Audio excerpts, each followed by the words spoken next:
शीश जटा शशि बदन सुहावा, शीश जटा शशि बदन सुहावा, ऋषभ कछु करुण होइयावा, ऋषभ कछु करुण होइयावा, भ्रिकुटी कुटीर नयन रिसराते,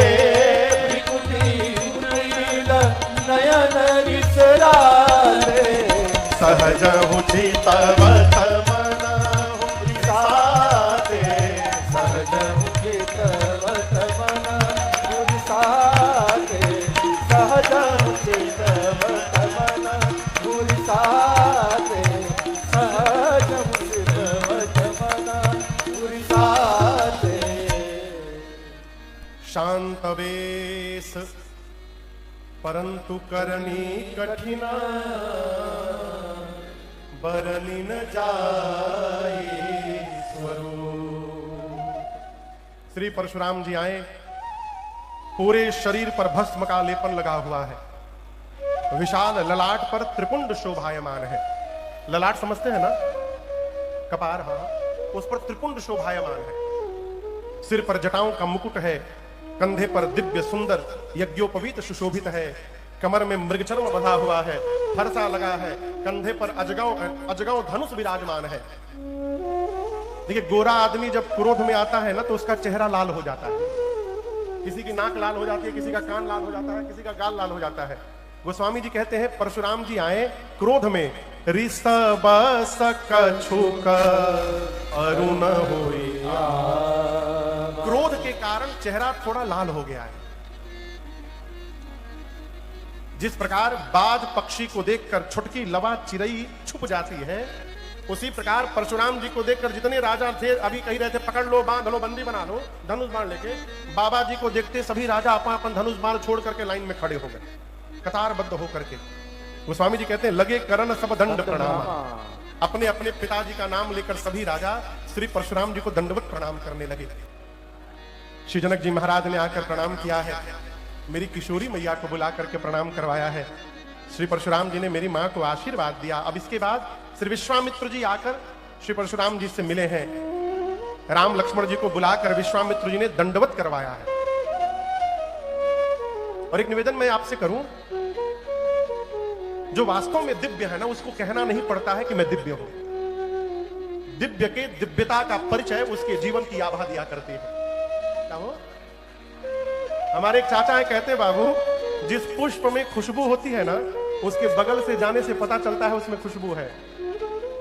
फिलहाल चाचा कहते हैं, और जिसमें खुशबू नहीं होती है उसमें परफ्यूम मार के नाक में सुंघाना पड़ता है, तनी सुंघिए तो कैसा लग रहा है, मैंने नकली है।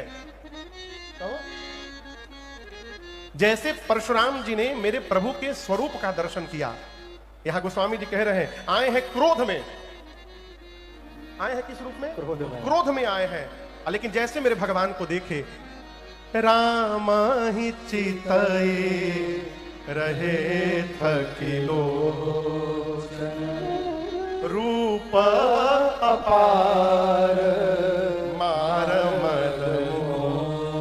मार यानी कामदेव का नाम है मार।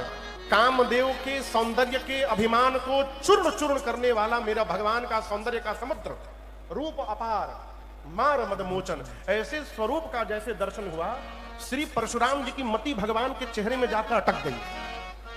सारा क्रोध भुला गए हो, राम जी को ही देखने लगे और देखकर मन ही मन सोचने लगे,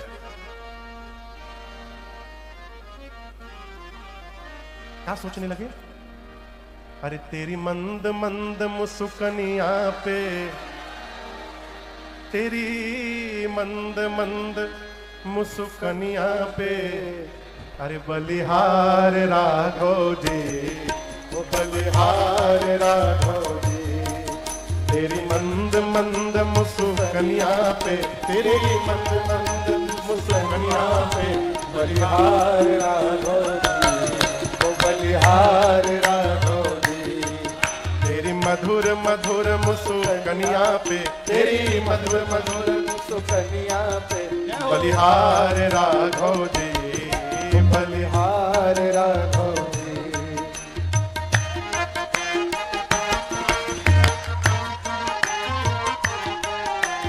बाल बड़े घुंघराले, बादल हो काले काले। तेरे बाल बड़े घुंघराले, बादल हो काले काले। तेरे बाल बड़े घुंघराले, बादल हो काले काले। तेरे बाल बड़े घुंघराले, बादल हो काले काले। तेरी बुलकन की लटकनिया पे, तेरी बुलकन की लटकनिया पे बलिहार राघव जी, ओ बलिहार राघव जी।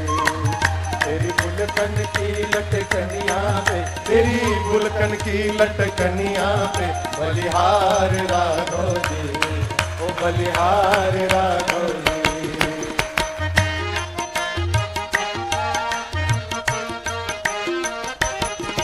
तेरे नैन बड़े कजरारे, लगते हैं प्यारे प्यारे। तेरे नैन नैन बड़े कजरारे, लगते हैं प्यारे प्यारे। तेरे नैन बड़े कजरारे, लगते हैं प्यारे प्यारे। तेरे नैन बड़े कजरारे, लगते हैं प्यारे प्यारे।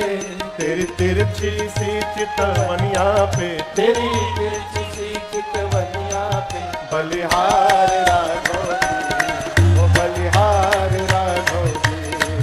तेरी तिरछी सी चितवनिया पे, तेरी तिरछी सी चितवनिया पे बलिहार राघव जी, ओ बलिहार राघव जी।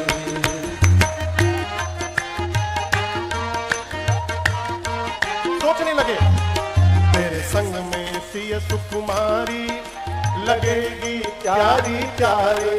तेरे संग में सिय सुकुमारी, लगेगी प्यारी प्यारी। तेरे संग में सिय सुकुमारी, लगेगी प्यारी प्यारी। तेरे संग में सिय सुकुमारी, लगेगी प्यारी प्यारी। इस जुगल जोड़ी पर जाऊं मैं, इस जुगल जोड़ी पर जाऊं जाऊं मैं। बलिहार राघव जी, ओ बलिहार राघव जी। इस जुगल जोड़ी पर जाऊं मैं, इस जुगल जोड़ी पर जाऊं मैं। बलिहार राघव जी, ओ बलिहार राघव जी, बलिहार राघव जी, ओ बलिहार राघव जी, बलिहार राघव जी, ओ बलिहार राघव जी। बैठ जाइए, बैठ जाइए, बैठ जाइए, बैठ जाइए। अरे बलिहार राघव जी, बलिहार राघव।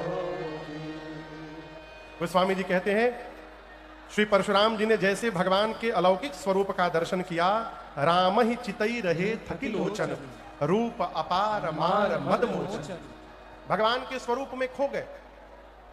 बैठिए बैठिए, जिसको जहां जगह मिले वहीं जा बैठ जाइए। बैठिए बैठिए।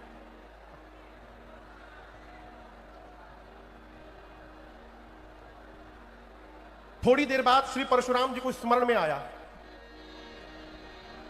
कितनी देर बाद? थोड़ी देर बाद। क्यों? हम तो गुस्से में आए हैं। तुरंत फिर क्रोध में आ गए। और गोस्वामी जी कहते हैं परशुराम जी जनक जी से पूछ रहे हैं कि जनक ये बताओ तुम्हारी सभा में आज इतने राजा क्यों एकत्रित हो गए हैं? गोस्वामी जी कहते हैं पूछत जानी अजान जिमि, व्यापे कोप शरीर। सब जान रहे हैं लेकिन अनजान मन के पूछ रहे हैं इतने राजा क्यों आए हैं? श्री जनक जी महाराज ने सब बताया। मेरी बिटिया का स्वयंवर था, केंद्र में भगवान शिव का पिनाक रखा गया था।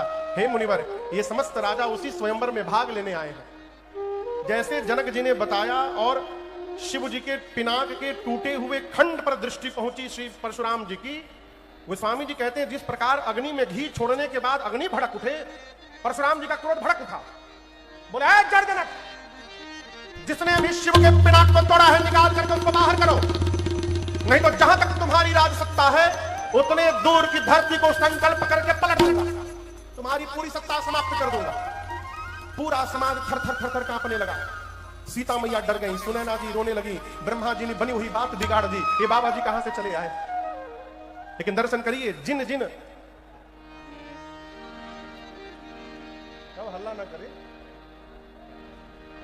जिन जिन राजाओं से धनुष हिला तक नहीं था, सारे राजा अपने बगल के राजा से कहने लगे तुम क्या जानते थे, हम तोड़ नहीं सकते थे, हमारे में बल नहीं है, हम जानते थे कि टूटने के बाद ही बवाल होने वाला है, यहाँ हमको पहले से पता था, इसलिए हम गए केवल नाटक करके चले आए, जानबूझ के नहीं तोड़े, कौन आफत में पड़े।